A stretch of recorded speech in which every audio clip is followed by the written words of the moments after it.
Tray रखो जी पटने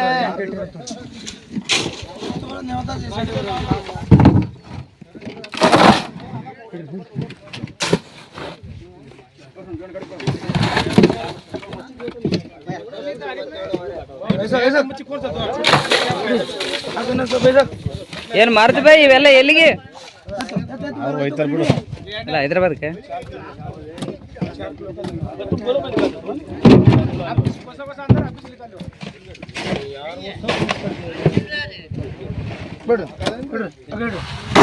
दो काटा का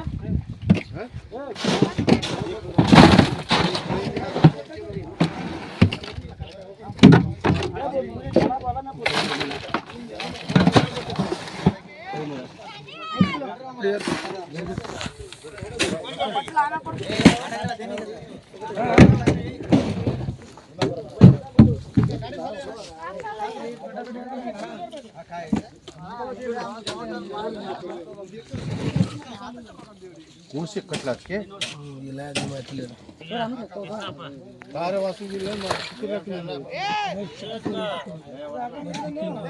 ఏ చిన్న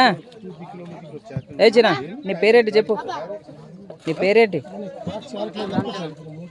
మీ ఇంటి పేరు చెప్పురా ఇంటి పేరు చెప్పు అనుకున్నాను ఇంటి పేరు చెప్పురా చెప్పు జంగమరా నేను అదే అదే చేద్దామా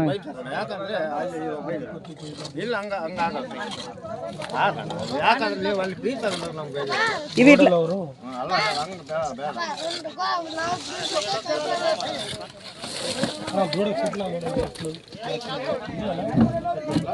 పెద్ద మనిషి అట్లా అవి వేరే వేరే వేరే కూడా చేయాలి నేను చేపల్ని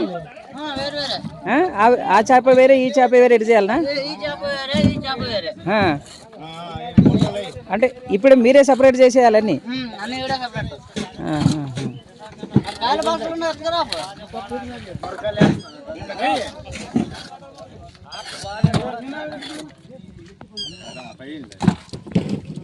ఈ మీనಗಳು ಬೇರೆ ఈ మీనಗಳು ఇది ఎంత ఉంటుంది బావ హలో ఈ చేప ఎంత ఉంటుంది పట్టుకొని చూపిద్దా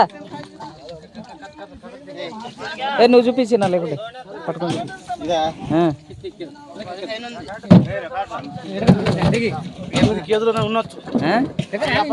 ఎంత ఎంత మీది 10 కేజీలు ఉంటారా ಹೆಚ್ಚು కదా 10 కేజీ మీద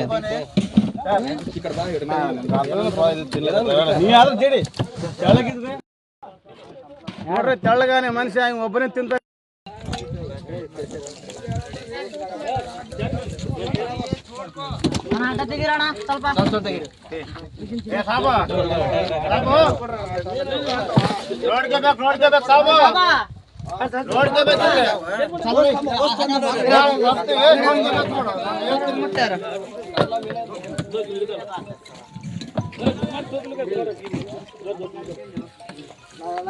ಅಣ್ಣ ಒಂದು ಸ್ವಲ್ಪ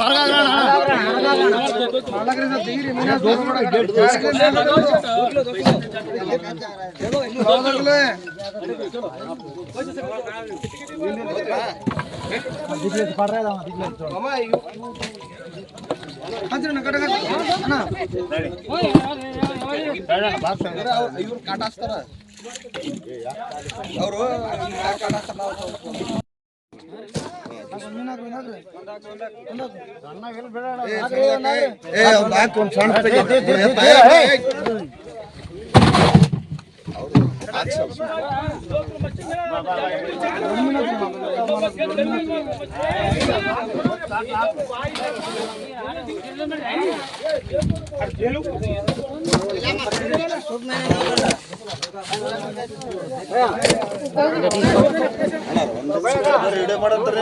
ಹೌದೌದು ಈ ಕಡೆ ಬರ್ರಿ ಬರ್ತಾ ಒಂದು ಸಣ್ಣ ತೆಗಿ ಶಿವರಾಮ್ ನೀನು ಹಂಗದೆ ಅದು ದೊಡ್ಡದಾಗ ಇದು 8 ಬಾಕ್ಸ್ 8 ಬಾಕ್ಸ್.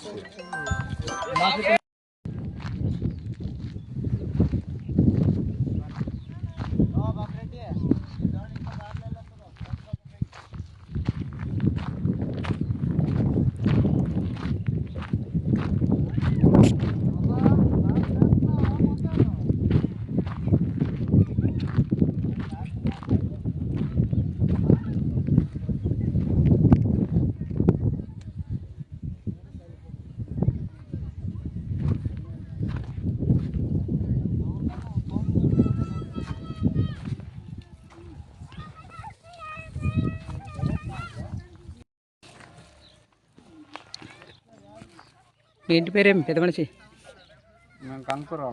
కందుకూరోళ్ళు. జాతి సొలుగాడు సిద్ధనా?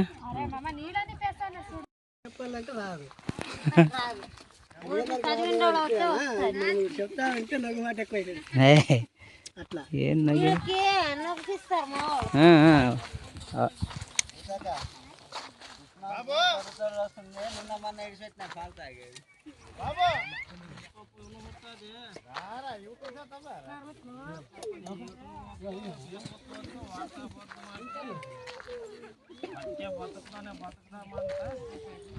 రారా అదే బతుకులు చెప్పుదు రా. అక్క ఏమ్మా నీ పేరు? అంజమ్మ. మీ ఇంటి పేరు?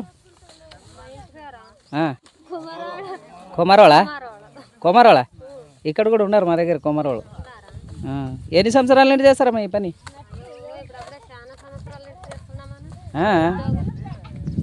అవునా? మీ ఊరు ఏదమ్మా? నాగనెత్తి. ఎక్కడో సార్ డిస్టిక్? చిత్రదుర్గం. నాగనెత్తి.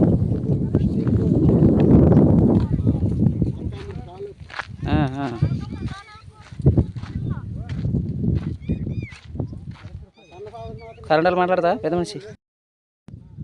ఏం నీ పేరేం పెద్ద మనిషి? బాబు. మీ ఇంటి పేరు? కొమరోళ్ళేనా? మా ఈడ కూడా ఉన్నారు షాబాద్లు అయినాయి కొమరోళ్ళు.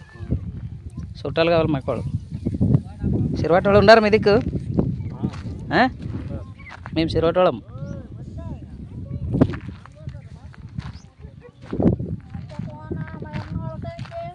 అక్క నీ పేరేంటమ్మా? మారెక్క. మీ ఇంటి పేరు? ఈ పని ఎన్ని రోజుల నుండి చేస్తారమ్మా మీరు? 14 ఏళ్ళ నుండి. అంటే మీ తాత పెద్దలు ఏం చేసేవాళ్ళు? మా తాత పెద్దలా అడుకుని తినేవాళ్ళు. కాళ్ళలో ఉంటా వెనకటి కాలంలోనా కాలంలో మేము లేము. మీ కాలంలో వచ్చి బరే ఇదే ఇదే పెట్టినాం చేపలాట మేము. ఎక్కడెక్కడ పోతారమ్మా? ఎంత దూరం పోతారు ఈ చేపలాట గురించి? మొరకు పోతామన్నా. ఎక్కడ చిక్తావు అక్కడ నొగ్గుతాం చెరువులు. మీరు కూడా పోతారా ఆడపిల్లలు చెరువులా? మేమే గంపులు తోలేవాళ్ళు. గంపలు మీరే తోలుతారా? మేమే తోలేదు గంపలు. నీళ్ళలా? మేమే. పొద్దుగల చేపలు తీసేప్పుడు మేమే. చేపలు కూడా మీరే తీస్తారు? మగవాళ్ళు చేపలు తీస్తారు, మనం గంప తోలుతాం. అవునా? అంటే వల కూడా వాళ్ళే వేస్తారా? వాళ్ళు వేస్తారు, మీరు గంప తోలుతా. మంచిదమ్మా.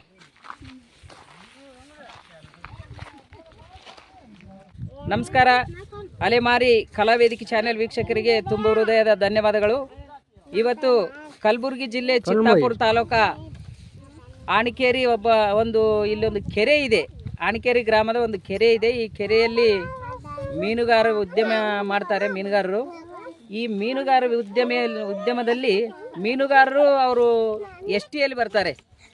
ಅವರು ಶಿಳ್ಳೆ ಖಾತ ಅಂತ ತೊಗೊಂಡ್ರೆ SCಯಲ್ಲಿ ಬರ್ತಾರೆ. ಕಟಬ ಅಂತ ತೊಗೊಂಡ್ರೆ ಅವರು STಯಲ್ಲಿ ಬರ್ತಾರೆ. ಅವರು ಅಲೆಮಾರಿಗಳೇ. ಆದರೆ ಈಗಿರೋ ಇಲ್ಲೇನು ಕಾಣ್ತಾ ಇದೆ ಎಲ್ಲ ಜನಗಳು ಇವರು SC ಅಲೆಮಾರಿಗಳು. ಮೂಲತಃವಾಗಿ ಕಾಯಕ ಇದಲ್ಲ. ಆದರೆ ಈ ಕಾಯಕ ಇವ್ರಿಗೆ ಯಾಕೆ ಬಂತು, ಯಾಕೆ ಮಾಡ್ತಾ ಇದ್ದಾರೆ? ಆದರೆ ತುಂಬ ವರ್ಷಗಳಿಂದ ಮಾಡ್ತಾ ಇದ್ದಾರೆ ಅಂತೇಳಿ ನಾನು ಈಗ ತಿಳ್ಕೊಂಡೆ ಅವ್ರ ಜೊತೆಯಲ್ಲಿ ಮಾತಾಡಿ. ಅದಕ್ಕೆ ಇವರು ಯಾವ ಊರಿನವರು, ಇಲ್ಲಿ ಹೆಂಗೆ ಬಂದರು, ಇಷ್ಟೆಲ್ಲ ಚಿಕ್ಕ ಮಕ್ಕಳನ್ನು ತೊಗೊಂಡು ಬಂದಿದ್ದಾರೆ. ಈ ಚಿಕ್ಕ ಮಕ್ಕಳ ವಿದ್ಯಾಭ್ಯಾಸ ಏನಾಗಬೇಕು ಏನಿಲ್ಲ ಅಂತೇಳಿ ಕೇಳಿದೆ. ಅವರೆಲ್ಲ ಪರಿಸ್ಥಿತಿ ನಮ್ಮ ಮುಂದೆ ಹೇಳ್ಕೊಂಡಿದ್ದಾರೆ. ಈಗ ಚಾನೆಲ್ ಕೂಡ ಹೇಳ್ತಾರೆ. ದಯಮಾಡಿ ಈಗ ಅವ್ರ ಹತ್ರ ನೀವು ಎಲ್ಲರೂ ಸೇರಿ ಡಿಸ್ಕಸ್ ಮಾಡೋಣ. ಅಕ್ಕವ್ರೆ ನಮಸ್ಕಾರ. ನಮಸ್ಕಾರ ಸರ್. ನಿಮ್ದು ಯಾವ ಊರಮ್ಮ? ನಮ್ದು ಮೊಳಕಾಲ್ಮೂರು ತಾಲೂಕು ಚಿತ್ರದುರ್ಗ ಜಿಲ್ಲಾ. ಹಾ, ನಮ್ದು ಮೊಳಕಾಲ್ಮೂರು ಹತ್ರ ರಾಯಪುರ ಗೇಟ್. ರಾಯಾಪುರ ಗೇಟು. ನಿಮ್ಮ ಜಾತಿ ಯಾವ್ದಮ್ಮ? ಸಿದ್ರು ಕಾಡು ಸಿದ್ರು ಅಂತ. ಕಾಡು ಸುಡುಗಾಡು ಸಿದ್ದರು. ಹಾ ಹಾ. ನಿಮ್ಮ ಬೆಡಗು ಇಂಟಿ ಪೇರು? ತೀರ್ಪಾತ್ಮವಳು. ಈಗ ಅಷ್ಟು ದೂರದಿಂದ ಇಲ್ಲಿವರೆಗೂ ನೀವು ಹೆಂಗ್ ಬಂದಿರಿ? ಈ ಕಾಯಕ ನಿಮ್ದು ಅಲ್ಲಲ್ಲ. ಈ ಸುಡುಗಾಡು ಸಿದ್ರ ಅಂದ್ರೆ ಸುಡುಗಾಡು ಸಿದ್ದದ ಒಂದು ಕಾಯಕ ಇರ್ತದ. ಆದ್ರೆ ಅದು ಬಿಟ್ಟು ನೀವು ಈ ಕಾಯಕ್ಕೆ ಹೆಂಗ್ ಬಂದಿರಿ? ನಾವು ಬಟ್ಟೆ ವ್ಯಾಪಾರ ಮಾಡ್ತಿದ್ವಿ ಸರ್ ಮುಂಚೆ. ಅದ್ರಲ್ಲಿ ಲಾಸ್ ಬಂತೈತ್ ನಾವು. ಅದಕ್ಕೋಸ್ಕರ ಈ ಮೀನಾದ್ರೂ ಹಿಡಿಯೋಣಂತ ಬಂದಿದೀವಿ. ನಮ್ಮ ಮಕ್ಳಿಗೆ ಚಾಲಿ ಇಲ್ಲ, ಏನು ಇಲ್ಲ. ಹೌದು. ನಮ್ಮನ್ನ ಯಾರು ನೋಡ್ಕೊಂಬೋರು ಇಲ್ಲದಕ್ಕ ಹಿಂಗ್ ಬಂದಿದೀವಿ. ಈಗ ಅಲ್ಲಿ ಎಷ್ಟು ವರ್ಷಗಳಿಂದ ಇರ್ತೀರಮ್ಮ ಊರಲ್ಲಿ ನೀವು? ನಾವು ಹುಟ್ಟಿ ಒಂದ್ 3 ವರ್ಷ ಮೇಲೆ ಇದ್ದ, ಒಂದ್ 25 ವರ್ಷ ಮೇಲೆ ಇದ್ದ ಇದೀವಿ ಅಲ್ಲಿ. 25 ವರ್ಷ ಮೇಲಿಂದ ನೀವು ಅಲ್ಲಿದ್ದೀರಿ. ಅಂದ್ರೆ ನಿಮ್ ಹಿರಿಯರು ಕೂಡ ಅಲ್ಲೇ ಇರೋರ? ಅಲ್ಲೇ ಇರೋದು. ಯಾವ ಊರ್ ಗೇಟ್ ಅಂದಲ್ಲಮ್ಮ? ರಾಯಪುರ ಗೇಟ್. ರಾಯಾಪುರ ಗೇಟ್. ಅಲ್ಲಿ ನಿಮ್ಗೆ ವಾಸ ಮಾಡ್ಲಿಕ್ಕೆ ಏನಾರ ಸ್ಥಳ ಜಾಗ ಕೊಟ್ಟಿದಾರ? ಕೊಟ್ಟಿದಾರ ಸರ್. ಎಷ್ಟು ಎಕರೆ ಕೊಟ್ಟಿದಾರ? 4 ಎಕರೆ ಜಾಗ ಕೊಟ್ಟಾರ. ಅವು ಮನೆಗಳಿಲ್ಲ, ಏನಿಲ್ಲ, ಇನ್ನ ಹಂಚಿಲ್ಲ ಜಾಗಗಳು. ಅಕ್ಕಪತ್ರ ಹಂಚಿಲ್ಲ? ಹಂಚಿಲ್ಲ. ಸುಮ್ನೆ 5 ಅಂದ್ರೆ 5 ಜಾಗ ಹೆಸರಿಗೆ ಸುಮ್ನೆ. ಅಂದ್ರೆ ಅಕ್ಕಪತ್ರನು ಕೊಟ್ಟಿಲ್ಲ. ನಿಮ್ ಹೆಸರಲ್ಲೇ ಒಂದಿಷ್ಟು ಜಾಗ ಕೊಟ್ಟಿವಿ ಅನ್ನೋದು ಇದೆ ಅಷ್ಟೇ. ದಯಮಾಡಿ ಇಲ್ಲಿ ಗಮನಿಸತಕ್ಕದ್ದು ಜಿಲ್ಲಾಧಿಕಾರಿಗಳು. ಯಾವ ಜಿಲ್ಲೆ ಅಂದಿರಲ್ಲಮ್ಮ? ಚಿತ್ರದುರ್ಗ. ಚಿತ್ರದುರ್ಗ ಜಿಲ್ಲಾಧಿಕಾರಿಗಳು ಗಮನಿಸತಕ್ಕದ್ದು, ಇವರು ಸುಡುಗಾಡು ಸಿದ್ಧ ಅಲೆಮಾರಿ ಜಾತಿಯವರು. ಅಲ್ಲಿ ಸುಮಾರು ಎಷ್ಟು ಮನೆಗಳಿರ್ತಾವ ಕುಟುಂಬಗಳು? ಎಲ್ಲ ಒಂದು 70-80 ಮನೆ. 70-80 ಕುಟುಂಬಗಳಿರ್ತವೆ. ಅಲ್ಲಿ 4 ಎಕರೆ ಜಮೀನು ಇವರಿಗೆ ನಿವೇಶನಗೋಸ್ಕರ ಕೊಟ್ಟಿರ್ತಾರೆ. ಇಲ್ಲಿಗೆ ಸುಮಾರು ಒಂದು 4-5 ವರ್ಷ ಆಗಿ ನಮ್ಗೆ ಕೊಟ್ಟು 5 ವರ್ಷ ಆಯ್ತು. 5 ವರ್ಷಗಳಾಗ್ತಾ ಇದೆ. ಆದ್ರೆ ಇಲ್ಲಿವರೆಗೂ ಅವರು ಹಕ್ಕುಪತ್ರ ಹಂಚಿಲ್ಲ, ವಿತರಣೆ ಮಾಡಿಲ್ಲ. ದಯಮಾಡಿ ನೋಡ್ಬೇಕು. ಇಲ್ಲೆಲ್ಲ ಚಿಕ್ಕ ಚಿಕ್ಕ ಮಕ್ಕಳನ್ನು ಎಷ್ಟು ದೂರ, ಇಲ್ಲಿಗೆ ಒಂದು ಸುಮಾರು ಅಂದ್ರೆ 400 ಕಿಲೋಮೀಟರ್ 450 ಕಿಲೋಮೀಟರ್ ಆಗ್ತಿರ್ಬೋದು. ಇಷ್ಟು ದೂರ ಚಿಕ್ಕ ಮಕ್ಕಳನ್ನು ಹಾಕೊಂಡು ಬಂದು ಇದೆಲ್ಲ ನೋಡ್ತಿರ್ಬೇಕು. ತಾವು ಇಲ್ಲೆಲ್ಲ ಅರಣ್ಯ ಅಡವಿಯಲ್ಲಿ ಒಂದು ಕೆರೆ ಇದೆ. ಕರ್ಕೊಂಡು ಹೋಗಪ್ಪ. ಕೆರೆ ಇದೆ. ಈ ಕೆರೆಯಲ್ಲಿ ಬಂದು ಚಿಕ್ಕ ಚಿಕ್ಕ ಮಕ್ಕಳನ್ನ ಹಿಡ್ಕೊಂಡು ಚಳಿ ಮಳೆ ಗಾಳಿ ಅನ್ನೋದೇ ಸಣ್ಣ ಸಣ್ಣ ಡೇರೆಗಳು ಹಾಕೊಂಡು ಇವರು ಇಲ್ಲಿ ಮೀನುಗಾರ ಕೆಲಸವನ್ನು ಮಾಡ್ತಾ ಇದ್ದಾರೆ. ಇಲ್ಲಿ ಉದ್ಯಮ ಬೇರೆ, ಮಾಲೀಕರು ಬೇರೆ. ಅವ್ರ ಹತ್ರ ಸುಮ್ಮನೆ ಇವ್ರು ಮೀನ ಹಿಡಿದು ಕೊಟ್ಟರೆ ಅವರು ಕೆಜಿಗೆ ಒಂದಿಷ್ಟು ಅಂತೇಳಿ ಕೊಡ್ತಾರೆ.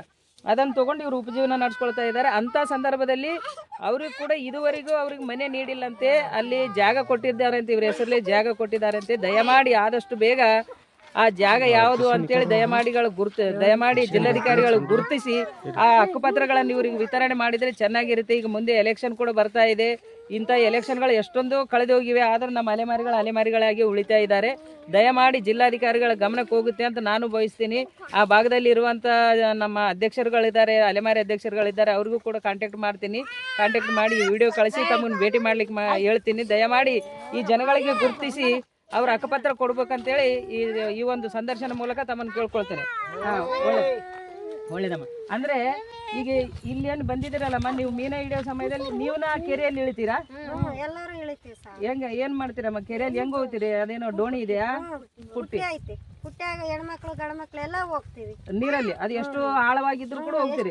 ಇದ್ರೂ ಹೋಗ್ತೀವಿ ನಾವು. ಅಂದ್ರೆ ನೀವು ಒಳಗೆ ಹೋದಲ್ಲಿ ಏನ್ ಮಾಡ್ತೀರಮ್ಮ? ಅದು ಊಟ ಹಾಕ್ತೀರಾ? ಊಟ ಹಾಕ್ತೀವಿ. ನಿಮ್ಮ ಗಂಡ್ಮಕ್ಳು ಬಲೆ ಬಿಡ್ತಾರೆ? ಬಲೆ ಬಿಡ್ತಾರೆ. ಅಂದ್ರೆ ಬೆಳಿಗ್ಗೆ ಎಷ್ಟು ಗಂಟೆಗೆ ಹೋಗ್ತೀರಿ ನೀವು? ಬೆಳಿಗ್ಗೆ 6 ಗಂಟೆಗೆ ಹೋಗ್ತೀವಿ. ನಸ್ಕಿನೇ 6 ಗಂಟೆ 7 ಗಂಟೆಗೆ ಹೋಗ್ತೀವಿ. ಸಾಯಂಕಾಲ ಎಷ್ಟು ಗಂಟೆಗೆ ಹೋಗಿ ಬಲಿ ಬಿಟ್ಟು ಬರ್ತೀವಿ? 4 ಗಂಟೆಗೆ. ಓಹೋ. ಅಂದ್ರೆ 3-4 ಗಂಟೆ ಕೂಡ ಹೋಗ್ತೀರಿ ಒಂದೊಂದ್ಸಾರಿ? ಒಂದೊಂದ್ಸಲ 2 ಗಂಟೆ 3 ಗಂಟೆ ಹಂಗೆ. ಅಂದ್ರೆ ನಿಮ್ಗೆ 1 ಕೆಜಿಗೆ ಬಂದ್ಬಿಟ್ಟು ಕೇವಲ 18 ರೂಪಾಯಿ. 15-18 ರೂಪಾಯಿ. ಅಷ್ಟೊಂದು ದೂರ ಒಳಗಡೆ ಮಾತಾಡ್ಬೇಡ್ರಿ. ಅಷ್ಟೊಂದು ಕೆರೆಯಲ್ಲಿ ಇಳಿದು ತಾವು ಅಷ್ಟೆಲ್ಲ ಪ್ರಯತ್ನ ಮಾಡಿದ್ರೆ 1 ಕೆಜಿಗೆ 18 ರೂಪಾಯಿ ಕೊಡ್ತಾರೆ.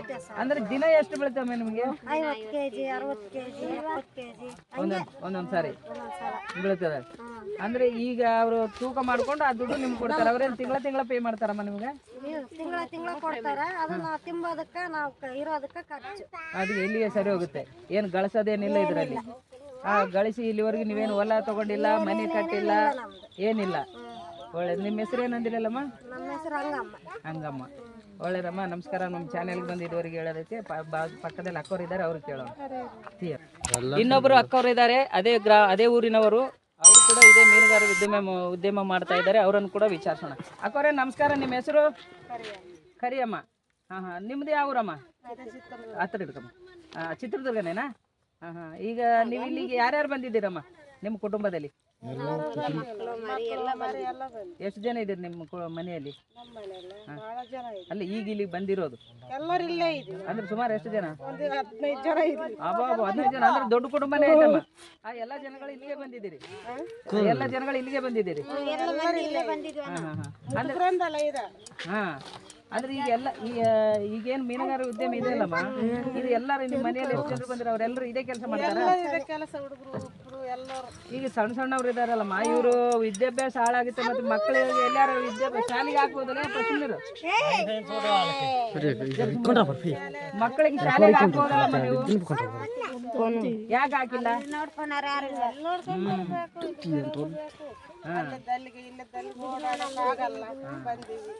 ಈಗ ಮಕ್ಕಳಿಗೆ ನೋಡ್ಕೊಳ್ಳಕ್ ಅಲ್ಲಿ ಒಬ್ರು ಬೇಕಾಗ್ತಾರೆ, ಅದಕ್ಕಾಗಿ ಅಲ್ಲಿ ಇಲ್ಲ, ಅಲ್ಲಿ ಯಾರು ನೋಡ್ಕೊಳ್ಳೋಕಿಲ್ಲ, ಅದಕ್ಕಾಗಿ ಆ ಮಕ್ಕಳನ್ನ ನಿಮ್ಮ ಜೊತೆಯಲ್ಲಿ ಕರ್ಕೊಂಡು ಬಂದಿದ್ರಿ. ದಯಮಾಡಿ ಈ ಕಡೆ ಸರ್ಕಾರ ಹಾಗೂ ಅಧಿಕಾರಿಗಳು ಗುರುತಿಸತಕ್ಕದ್ದು, ಅವ್ರಿಗೆ ಇರೋಕೆ ಒಂದು ಮನೆಯೇ ಇಲ್ಲ, ಅವರಿಗೆ ಹೆಚ್ಚಿಗೆ ಮಾತಾಡ್ಲಿಕ್ಕೆ ಮೀಡಿಯಾ ಮುಂದೆ ಮಾತಾಡ್ಲಿಕ್ಕೆ ಬರಲ್ಲ ಪಾಪ, ಆದ್ರೆ ಅವ್ರಿಗೆ ಇರೋಕೊಂದು ಮನೇನೇ ಇಲ್ಲ, ಎಲ್ಲಿ ಅಂತ ಬಿಟ್ಟು ಬರೋದು? ಆ ಬಿಟ್ಟು ಬಂದ್ರು ಕೂಡ ಅಲ್ಲಿ ಒಬ್ರು ನೋಡ್ಕೊಳ್ಳೋರು ಇರ್ಬೇಕಂತಂದ್ರೆ ಅವರಿಗೆ ಊಟ ಉಪಚಾರ ತಿಂಡಿ ಈ ತರ ಇದಕ್ಕೆಲ್ಲ ದುಡ್ಡು ಬೇಕಾಗುತ್ತೆ. ಆ ತರ ಇವ್ರ ಹತ್ರ ಏನು ಇರದ ಕಾರಣ ಅವ್ರ ಕುಟುಂಬ ಸಹಿತ ಈಗೆಲ್ಲ ಅಲಿದಾಡ್ತಾ ಬರ್ತಾ ಇದ್ದಾರೆ. ಕರ್ನಾಟಕ ಅಲ್ಲ, ಮಹಾರಾಷ್ಟ್ರ ಅಲ್ಲ, ತೆಲಂಗಾಣ ಎಲ್ಲೆಲ್ಲಿ ಕೆರೆಗಳಿರ್ತವೆ ಅಲ್ಲೆಲ್ಲ ಹೋಗಿ ಈ ತರ ಅವ್ರು ಉದ್ಯೋಗ ಮಾಡಿ ಜೀವನ ಸಾಗಿಸ್ತಾ ಇದ್ದಾರೆ. ದಯಮಾಡಿ ಗೌರ್ಮೆಂಟ್ ಅಲ್ಲಿ ಸರ್ಕಾರ 5 ಎಕರೆ ಜಮೀನು ಕೊಟ್ಟಿದೆ ಅಂತ. 5 ಎಕರೆ 4 ಎಕರೆಮ್ಮ? 4 ಎಕರೆ ಕೊಟ್ಟಿದೆ. ದಯಮಾಡಿ ಆದಷ್ಟು ಬೇಗ ಅವು ನಿವೇಶನ ಮಾಡಿ ಹಂಚಿಕೊಟ್ರೆ ತುಂಬಾ ಒಳ್ಳೇದಾಗುತ್ತೆ ಅನ್ನೋದು ನನ್ನ ಅಭಿಪ್ರಾಯ. ಅಂದ್ರೆ ಇಲ್ಲಿ ಇನ್ನ ಎಷ್ಟು ದಿವಸ ಇರ್ತೀರಮ್ಮ? ಇವತ್ತು ಬೇರೆ ಕಡೆ ಹೋಗ್ತಾ ಇದ್ದೀರಿ? ಬೇರೆ ಕೆರೆ ಬೇರೆ ಕಡೆಗೆ ಹೋಗ್ತೀವಿ. ಆಯ್ತು, ಇಲ್ಲಿ ಎಷ್ಟು ದಿವಸ ಇದ್ದೀರಿ ಈಗ? ಮುಂದೆ 4 ದಿವಸ ಇದ್ದೀವಿ. 4 ದಿವಸ 5 ದಿವಸ ಇರೋದು, ಮತ್ತೆ ಇನ್ನೊಂದು ಕಡೆ ಹೋಗೋದು. ಒಂದೊಂದು ಕೆರೆಯಲ್ಲಿ ಒಂದೊಂದು ದಿನ 2 ದಿನ. ಹಾ ನೋಡಿ, ಒಂದೊಂದು ಕೆರೆಯಲ್ಲಿ ಒಂದೊಂದು ದಿವಸ 2 ದಿವಸ ಇರೋದು. ಹಾ ಅವ್ರ ಮಾಲೀಕರು ಯಾವಾಗ ಹೋಗಂತಾರ ಹೋಗ್ಬೇಕು, ಅವಾಗ ಹೋಗ್ಬೇಕು ಬರ್ಬೇಕು. ಮಾಲೀಕರು ಯಾವಾಗ ನಡಿ ಅಂತಾರ ಅವಾಗ ಇನ್ನೊಂದು ಕೆರೆಗೆ ಹೋಗ್ಬೇಕು. ಈ ರೀತಿ ಅಲೆದಾಡ್ತಾ ಇರ್ತಾರೆ ಇವ್ರ ಅಲೆಮಾರಿಗಳ ಜೀವನ. ದಯಮಾಡಿ ಸರ್ಕಾರ ಗುರುತಿಸತಕ್ಕದ್ದು. ಈ ಹಿಂದೆ ನೀವು ಏನ್ ಮಾಡ್ತಿದ್ರಮ್ಮ? ಬಿಸ್ನೆಸ್ ವ್ಯಾಪಾರ ಬಟ್ಟೆ ವ್ಯಾಪಾರ ಮಾಡ್ತಿದ್ರಿ, ಅದ್ರಲ್ಲಿ ಏನ್ ಲಾಸ್ ಬಂತ? ಯಾಕೆ ಬಿಟ್ರಿ ಅದನ್ನ?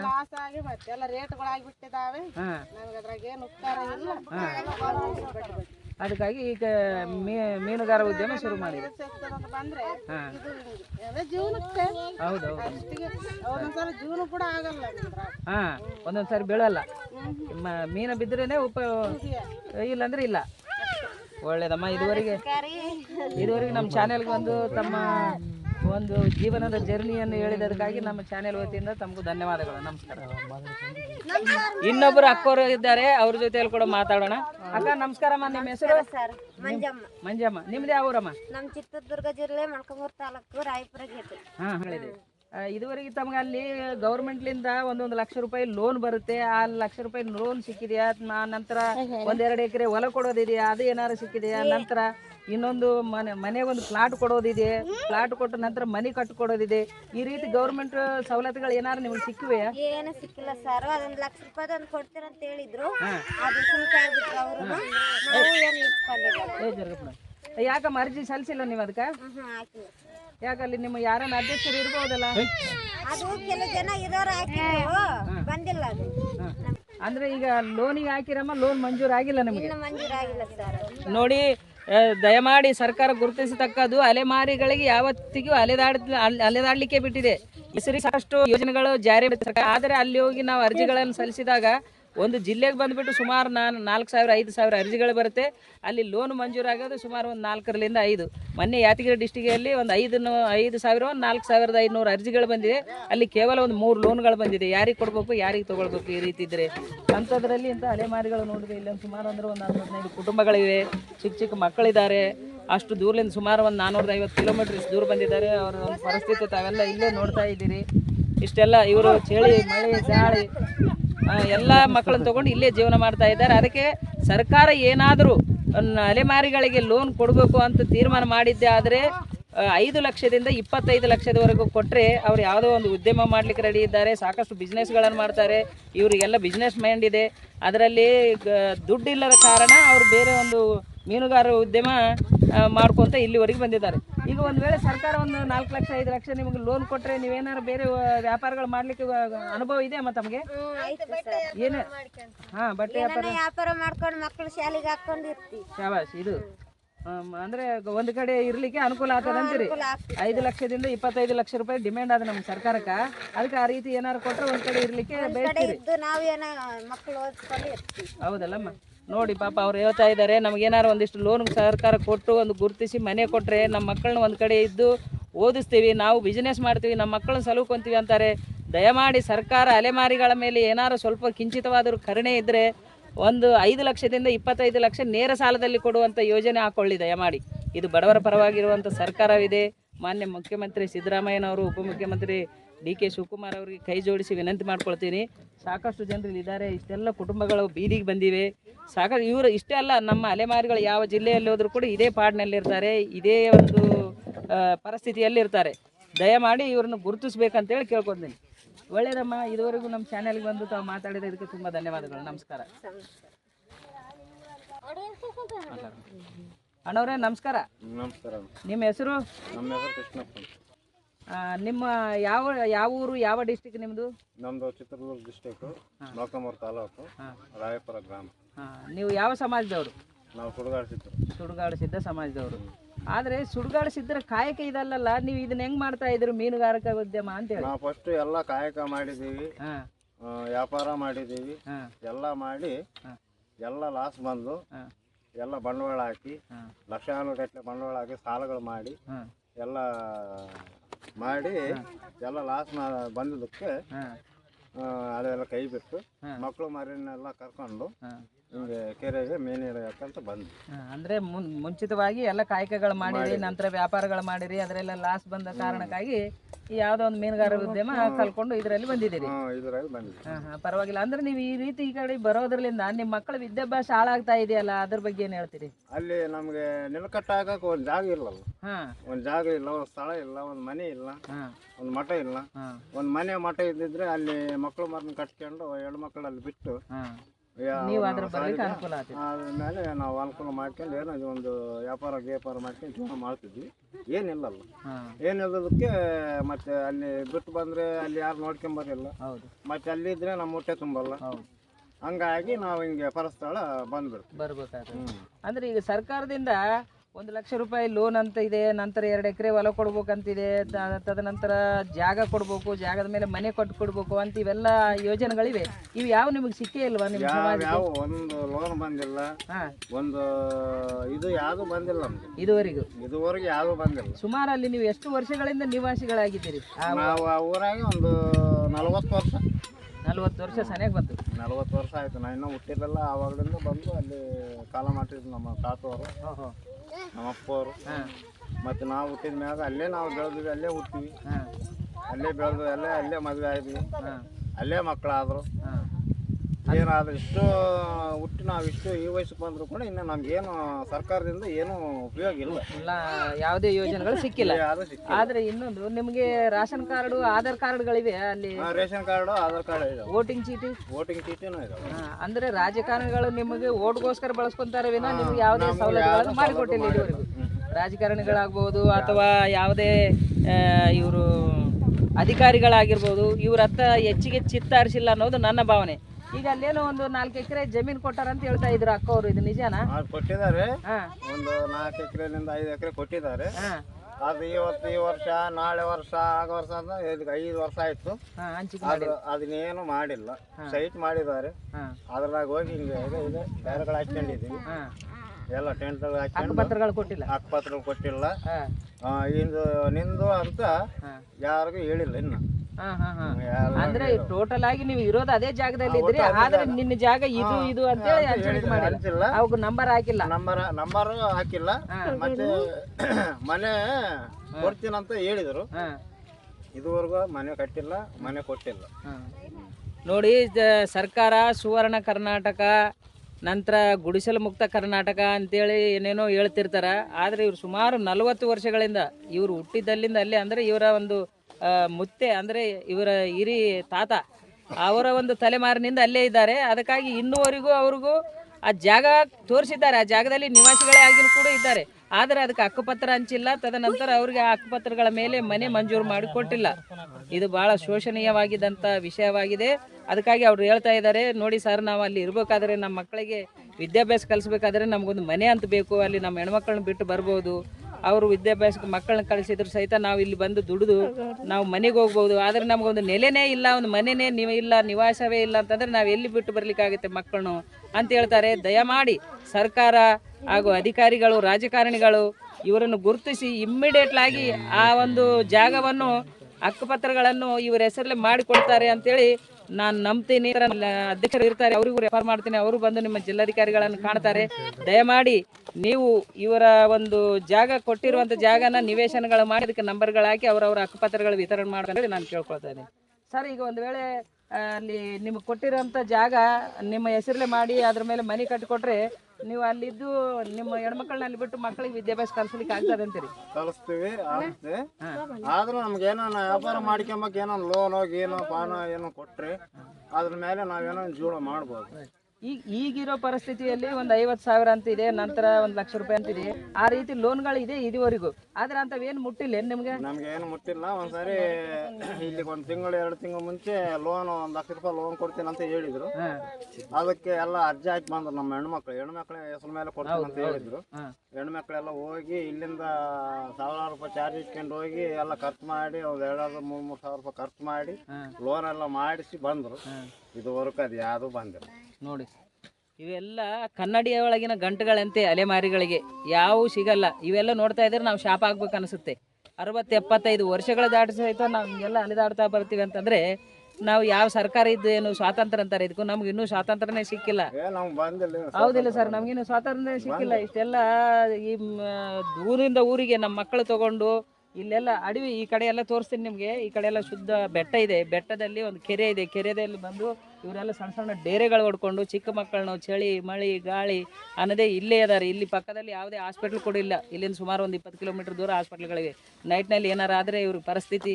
ಅದಕ್ಕಾಗಿ ದಯಮಾಡಿ ಸರ್ಕಾರ ಏನಾರು ಗುರುತಿಸ್ಬೇಕಂತಂದ್ರೆ ಪೈಲ ಇಂಥ ಒಂದು ಮೊದಲನೇದಾಗಿ ಅಲೆಮಾರಿಗಳನ್ನು ಗುರುತಿಸಿ ಅವರಿಗೆ ನಿವಾಸ ಇರಲಿಕ್ಕೆ ಒಂದು ನಿವೇಶನಗಳನ್ನು ಮಾಡಿಕೊಡಿ. ನಂತರ ಈಗ ಬರ್ತಾ ಇದೆ ಎಲೆಕ್ಷನು ಅಂತ ಒಂದು ಸಂದರ್ಭದಲ್ಲಿ ನಾವು ಅಲೆಮಾರಿಗಳೆಲ್ಲ ಒಂದಾಗಿ ಆ ಎಲೆಕ್ಷನ್ನೇ ಮಾಡ್ಲಾರ್ದಂಗೆ ಮಾಡಿಬಿಡ್ತೀವಿ. ಇಲ್ಲಂತಂದ್ರೆ ನಾವೆಲ್ಲ ನಮ್ಮ ರಾಜ್ಯಾಧ್ಯಕ್ಷರ ಜೊತೆಯಲ್ಲಿ ಮಾತಾಡ್ತೀವಿ. ನಮ್ಮ ಅಲೆಮಾರಿಗಳಿಗೆ ಯಾವುದೇ ಸ್ಪೆಷಲಿಟಿ ಸಿಕ್ಕಿಲ್ಲ ಅಂತಂದ್ರೆ ನಾವು ಎಲ್ಲಿರೋ ಇಡೀ ಕರ್ನಾಟಕದಲ್ಲಿರೋ ಅಲೆಮಾರಿಗಳು ಯಾರಿಗೂ ಓಟ್ ಹಾಕೋದಿಲ್ಲ. ಈ ಒಂದು ಪರಿಸ್ಥಿತಿ ನೋಡ್ರೆ ನಮ್ಗೆ ಕಣ್ಣಾಗಿ ನೀರು ಬರುತ್ತೆ. ಆ ಒಂದು ಪರಿಸ್ಥಿತಿ ನೀವೊಂದು ಒಂದೊಂದು ಸಾರಿ ಬಂದು ನೋಡ್ರೆ ಗೊತ್ತಾಗುತ್ತೆ ಇಲ್ಲಿ ಅಧಿಕಾರಿಗಳು ಎಷ್ಟು ದೂರ ಇದ್ದಾರೆ. ಇಲ್ಲಿಗೆ ಯಾವುದೇ ವಾಹನಗಳು ಅಷ್ಟೊಂದು ಸರಗವಾಗಿ ಬರುವಂಥ ದಾರಿಗಳಲ್ಲ ಇವು. ಏನೋ ಗುಡ್ಡ ಬೆಟ್ಟಗಳಿವೆ, ಹಂಗೆ ಬಂದು ಹೋಗೋದು. ಹಾಂ ಸರ್, ಪರವಾಗಿಲ್ಲ. ಈಗ ಇಲ್ಲಿಗೆ ಬಂದು ಎಷ್ಟು ದಿವಸ ಆಯ್ತು ಸರ್ ನೀವು? ಇಲ್ಲಿಗೆ ಬಂದು ಒಂದು 5 ದಿನ ಆಯ್ತು. 5 ದಿನ. ಈಗ ಇಲ್ಲಿಂದ ಹೊಂಟಿರಾ ಇವತ್ತು? ಇನ್ನೊಂದು ಕಡೆ ಹೋಗ್ಬೇಕು ಅಂದ್ರೆ ಮಾಲೀಕರು ಯಾವ ಕಡೆ ಹೇಳ್ತಾರೆ ಅಲ್ಲಿ ಹೋಗ್ಬೇಕು. ಅಂದ್ರೆ ನೀವು ಮಾಲೀಕರಲ್ಲ ಇದಕ್ಕೆ? ನಾವೇನು ಹಿಡಿದು ಕೊಡೋದು ಅಷ್ಟೇ. ಬಲೆ ಹಾಕೋದು, ಪುಟ್ಟಿ ಹಾಕೋದು, ಹಿಡಿದು ಗಡ್ಡಿ ತರೋದು. ನಂತರ ಅದಕ್ಕೆ ಕೆಜಿಗೆ ಎಷ್ಟು ಕೊಡ್ತಾರೆ ನಿಮ್ಗೆ? ಕೆಜಿಗೆ 15 ರೂಪಾಯಿ. ದಿನ ಸಿಗುತ್ತೆ ನಿಮ್ಗೆ? ಎಷ್ಟೆಷ್ಟು ಕೆಜಿ ಸಿಗುತ್ತೆ? ದಿನ ಸಿಗೋದು. ಒಂದಿನ ಬೀಳುತ್ತೆ, ಒಂದಿನ ಬೀಳಲ್ಲ. ಹೌದು. ಒಂದಿನ ಆಗುತ್ತೆ, 1 ಕ್ವಿಂಟಲ್ ಬಿದ್ದರೆ ಅದ್ರಾಗ ಒಂದು 1500 ಬರುತ್ತೆ. ಅದ್ರಾಗ ಕಳ್ಳಿ ಮುಳ್ಳು ನೋಡು, ಇದೆಲ್ಲ ಬಿದ್ದು ಬಲಿಗೆ ಅಲ್ಲಿ ಬಂದಿರೋ ಮೀನು ದುಡ್ಡಕ್ಕೆ ಅಲ್ಲೇ ಜಮಾ. ಈಗ ನಾನು ನೋಡ್ತಾ ಇದ್ದೀನಿ, ಕಳ್ಳಿ ಮುಳ್ಳು ಬಿದ್ದಂತ ಬಲಿಗಳೆಲ್ಲ ಹರಿದು ಹೋಗ್ತಾ ಇದೆ. ಬಲಿಗಳು ಮತ್ತೆ ಪುನಃ ತಂದ್ಕೊಳ್ಬೇಕೇ ನೀವು? ನಾವು ಮತ್ತೆ ಹೊಸ ಇದೆ ನಿಮ್ ದುಡ್ಡಿಲಿಂದ ತಂದ್ಕೊಳ್ಬೇಕು. ಗೌರ್ಮೆಂಟ್ ಏನ್ ಕೊಡಲ್ಲ? ಗೌರ್ಮೆಂಟ್ ಈ ಮಾಲಕನು ಕೊಡಲ್ಲ, ಯಾರು ಕೊಡಲ್ಲ. ಎಲ್ಲ ನಮ್ದೇ. ಬೆಟ್ ಮಾಡಿದಕ್ಕೆ ಏನ್ ಹಾಕ್ತಿವಿ ಎಲ್ಲ ನಮ್ದೇ. ಹೌದಾ? ಇದಕ್ಕೆಲ್ಲ ಬಂಡವಾಳ ತಂದಿದ್ದಕ್ಕೆ 3 ರೂಪಾಯಿ ಬಡ್ಡಿ ಹಾಕಿ ಸಾಲ ತಗೊಂಡ್ಬಂದು ಬಲೆ ತಂದು ಹಾಕಿದ್ರು ಕೂಡ ನಮ್ಗೇನು ಉಪಯೋಗ ಇಲ್ಲ. ಇದ್ರಾಗ ಕೂಡ ಜೀವನ ಅದೇ. ಅಲ್ಲಿ ಇವಾಗ ಒಟ್ಟಿಗೆ ಆಗಲ್ಲ, ಒಂದಿನ ಉಪವಾಸ ಮಾಡ್ಕೊಂಡು ಹಂಗಾಗಿ ನೋಡಿ. ಮೀನ್ ಬಿದ್ರೆ ನಮ್ಗೆ ಒಟ್ಟಿಗೆ ಬರುತ್ತೆ. ಮೀನ್ ಬಿದ್ದ ಇವಾಗ ಬಲಿ ಬಿಡ್ತೀವಿ, ಮೀನ್ ಬಿದ್ದಿಲ್ಲ ಅಂದ್ರೆ ಅವತ್ತು ಉಪವಾಸನೇ ಇರ್ಬೋದು. ನೋಡಿ, ದಯಮಾಡಿ ಇವ್ರು ಏನು ಹೇಳ್ತಾರಂತಂದ್ರೆ ನಾವು 3 ರೂಪಾಯಿ ಬಡ್ಡಿಗೆ ದುಡ್ಡು ತಂದು ಬಲೆಗಳನ್ನು ಖರೀದಿ ಮಾಡಿದ್ದೀವಿ. ಆ ಬಲೆಗಳನ್ನು ತಂದು ಇಲ್ಲಿ ಬಿಡ್ತೀವಿ. ಬಿಟ್ಟಾಗ ಮೀನುಗಳು ಬಿದ್ದರೆ ಮಾತ್ರ ನಮಗೆ ದುಡ್ಡು, ಇಲ್ಲಾಂದ್ರೆ ಇಲ್ಲ. ಆದರೆ ಬಲೆಗಳು ಬಿಟ್ಟಾಗ ಮಾತ್ರ ಮೀನುಗಳಿದೆ ಇದ್ರೂ ಪರವಾಗಿಲ್ಲ, ಮುಳ್ಳುಗಳು ಮಾತ್ರ ಖಂಡಿತ ಬೀಳ್ತವೆ. ಆ ಮುಳ್ಳುಗಳೆಲ್ಲ ಪಾಪ ನಾನು ನೋಡ್ತಾ ಇದ್ದೀನಿ, ಬಂದು ಒಂದು 2 ತಾಸು ಆಯಿತು. ಅವ್ರ ಮಕ್ಕಳು ಎಂಡ್ರು ಅವರು ನಿಂತ್ಕೊಂಡು ಒಂದೊಂದು ಗಂಟೆ ತಾನೇ ಒಂದೊಂದು ಬಲೆಯನ್ನು ಶುದ್ಧ ಮಾಡ್ತಾ ಇದ್ದಾರೆ. ಆದರೆ ಅದರಲ್ಲಿ ಎಷ್ಟೋ ಬಲೆಗಳು ಹರಿದೋಗ್ತಾ ಇದೆ. ಇದು ಹರಿತಾ ಇದೆ ಅಲ್ಲಪ್ಪ ಅಂತಂದ್ರೆ ಹರಿದೋಗುತ್ತೆ ಸರ್, ಏನು ಮಾಡ್ಲಿಕ್ಕೆ ಆಗಲ್ಲ ಅಂತ ಹೇಳ್ತಾರೆ. ಇಂಥ ಒಂದು ಕಠಿಣವಾದ ಪರಿಸ್ಥಿತಿ ಇದೆ. ಇಂಥವು ನೋಡಲಿಕ್ಕೆ ಚಂದ ಕಾಣ್ತಿರ್ಬೇಕು, ಏನೋ ನೀರಿನಲ್ಲಿ ಹೋಗ್ತಾರೆ, ಮೀನು ತಂದು ಹೊರಗಡೆ ಆಗಿಬಿಡ್ತಾರೆ, ಅವ್ರಿಗೆ ದುಡ್ಡು ಬರುತ್ತೆ ಅಂತಲ್ಲ. ಆ ಬೆಲೆಗಳು ಹರಿದೋಗುತ್ತೆ, ಅದರ ಒಂದು ನಷ್ಟ ಕೂಡ ಅವರೇ ಭರಿಸ್ತಾರೆ. ಪರವಾಗಿಲ್ಲ ಸರ್. ಮತ್ತಂದರೆ ಈಗ ಈ ಒಂದು ಉದ್ಯಮದಲ್ಲಿ ನೀವು ಕಾಂಟ್ರಾಕ್ಟ್ ತೊಗೊಳ್ಲಿಕ್ಕೆ ಆಗುತ್ತಾ ನಿಮಗೆ? ಈಗ ಅವ್ರೇನು ಕಾಂಟ್ರಾಕ್ಟ್ ತೊಗೊಂಡಿದ್ದಾರೆ ಆ ರೀತಿ ನಿಮ್ಗೆ ತೊಗೊಳ್ಳಿಕ್ಕೆ ಬರುತ್ತಾ? ನಮ್ದು ದುಡ್ಡು ಇದ್ರೆ ತಗೊಂಬೋದು. ಮೇನ್ ಮಾತಿದು ಅಂದ್ರೆ ದುಡ್ಡು ಬೇಕು ಎಲ್ಲರಿಗೆ. ದುಡ್ಡು ಬೇಕು. ದುಡ್ಡು ಇವಾಗ ಒಂದು ಕೆರೆ ಕಾಂಟ್ರಾಕ್ಟ್ ತಗೋಬೇಕಂದ್ರೆ 10 ಲಕ್ಷದಿಂದ 20 ಲಕ್ಷ ಬೇಕು. ಅದು ಇಲ್ಲದ ಕಾರಣಕ್ಕೆ ನೀವು ಕೆಲಸದ ಆಳುಗಳಾಗಿ ದುಡಿತಾ ಇದ್ದೀರಿ. ಹಂಗಾಗಿ ನಮ್ದಾಗ ಒಂದು 10-20 ಲಕ್ಷ ದುಡ್ಡು ಇದ್ದಿದ್ರೆ ಒಂದು ಕೆರೆ ಕಾಂಟ್ರಾಕ್ಟ್ ಮಾಡಿ ನಾವೇ ಮೀನು ಬಿಟ್ಟು ನಾವೇ ಹಿಡಿದುಕೊಂಡು ಎಲ್ಲ ಜೀವನ ಮಾಡ್ತೀವಿ. ಆಲೋಚನೆ ಎಲ್ಲ ಇದೆ ನಿಮಗೆ? ಆಯ್ತು. ಇದರಲ್ಲಿ ಈ ವಿಷಯದಲ್ಲಿ ನಿಪುಣರಿದ್ದೀರಿ. ಎಷ್ಟು ವರ್ಷದಿಂದ ಈ ಕೆಲಸ ಮಾಡ್ತಾ ಇದ್ದೀರಿ? ನಾವು ಸುಮಾರು ಇಲ್ಲಾಂದ್ರೆ ಒಂದು 10-15 20 ವರ್ಷದಿಂದ ಈ ಉದ್ಯಮದಲ್ಲಿ ಇದ್ದೀರಿ. ಇದ್ರ ಬಗ್ಗೆ ಅನುಭವ ಇದೆ ನೋಡಿ. ದಯಮಾಡಿ ಸರ್ಕಾರ ಯಾವ ಟ್ರೈನಿಂಗ್ಗಳು ಕೊಡ್ತಿರ್ತದೆ ಅಂತ ಸಂದರ್ಭದಲ್ಲಿ ಇವ್ರು 20 ವರ್ಷದಿಂದ ಈ ಕಾಯಕ ಮಾಡ್ತಾ ಇದ್ದಾರೆ. ಇಂಥದ್ದೊಂದು ಟ್ರೈನಿಂಗ್ ಕೊಟ್ಟು ಇವ್ರಿಗೆ 20-25 ಲಕ್ಷ ಲೋನ್ ಕೊಟ್ಟು ಒಂದು ಯಾವುದೋ ಕೆರೆ ಹಿಡಿದು ಕೊಟ್ಟು ಅದಕ್ಕೊಂದು ಸರ್ಟಿಫಿಕೇಟ್ ಥರ ಮಾಡಿ ಅವ್ರು ಕೊಟ್ಟರೆ ಅವ್ರು ಬದುಕ್ತಾರೆ, ಜೀವನ ಮಾಡ್ಕೊಳ್ತಾರೆ. ಕೆಲಸ ಇಂಥ ಒಂದು ಕೃತ್ಯ ಮಾಡಲಿಕ್ಕೆ ಹೋಗಲ್ಲ ಸರ್ಕಾರ. ಯಾಕಂತಂದರೆ ಏನೋ ಹೆಸರಿಗೆ ಒಂದಿಷ್ಟು ಅರ್ಜಿಗಳನ್ನು ಕರೆಯೋದು, ಅದರಲ್ಲಿ ಸ್ವಲ್ಪ ಜನರು ಕೊಡೋದು, ಉಳಿದವನ್ನೆಲ್ಲ ಕೈ ಬಿಟ್ಬಿಡೋದು. ಈಗ ಅವ್ರಿಗೆ ಅನುಭವ ಇದೆ, ಆದರೆ ದುಡ್ಡಿಲ್ಲ. ನಮ್ಮ ಜನಗಳು ಯಾವುದೇ ಕಾರಣಕ್ಕೂ ಮನೆಯಲ್ಲಿ ಕೂತು ಕೆಡೋರಲ್ಲ, ಏನೋ ಮಾಡ್ತಿರ್ತಾರೆ, ಶ್ರಮಜೀವಿಗಳು. ಅದಕ್ಕಾಗಿ ದಯಮಾಡಿ ಸರ್ಕಾರ ಮತ್ತೊಮ್ಮೆ ಪುನಃ ಹೇಳ್ತೀನಿ, 5 ಲಕ್ಷದಿಂದ 25 ಲಕ್ಷ 5 ಲಕ್ಷದಿಂದ 25 ಲಕ್ಷ ಅಲೆಮಾರಿಗಳಿಗೆ ಕೊಟ್ಟಿದ್ದೇ ಆದಲ್ಲಿ ಅವರು ಸ್ವಂತ ಉದ್ಯಮಗಳು ಮಾಡ್ಕೊಳ್ತಾರೆ, ಒಳ್ಳೆ ಜೀವನ ಕಟ್ಕೊಳ್ತಾರೆ. ಈ ಒಂದು ಸರ್ಕಾರ ಬಡಜನರ ಸರ್ಕಾರ, ನಾನು ಕೂಡ ನಂಬ್ತೀನಿ. ಅದಕ್ಕಾಗಿ ದಯಮಾಡಿ ಈ ಬರೋ ವರ್ಷದಲ್ಲಿ 5 ಲಕ್ಷದಿಂದ 25 ಲಕ್ಷದ ಒಂದು ಲೋನು ನೇರ ಸಾಲ ಮಂಜೂರಾತಿ ಒಂದು ಜೀವ ಪಾಸ್ ಮಾಡ್ತಾರಂತ ಹೇಳ್ತಾ ನಾನು ಇದುವರೆಗೆ ನಮ್ಮ ಚಾನೆಲ್ಗೆ ಬಂದು ಮಾತಾಡಿದ ಅಣ್ಣವರಿಗೆ ಹೃತ್ಪೂರ್ವಕ ಧನ್ಯವಾದಗಳನ್ನು ಸಲ್ಲಿಸ್ತೀನಿ. ನಮಸ್ಕಾರ ಅಣ್ಣವ್ರೆ.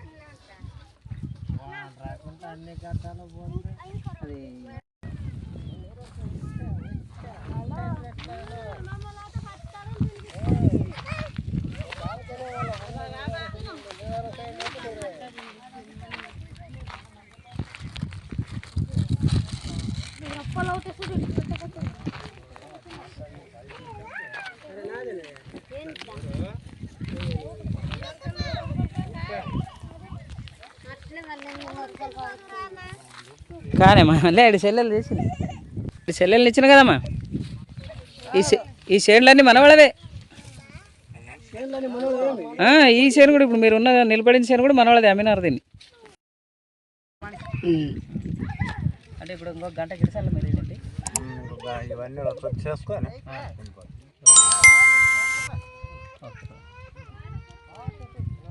చాలా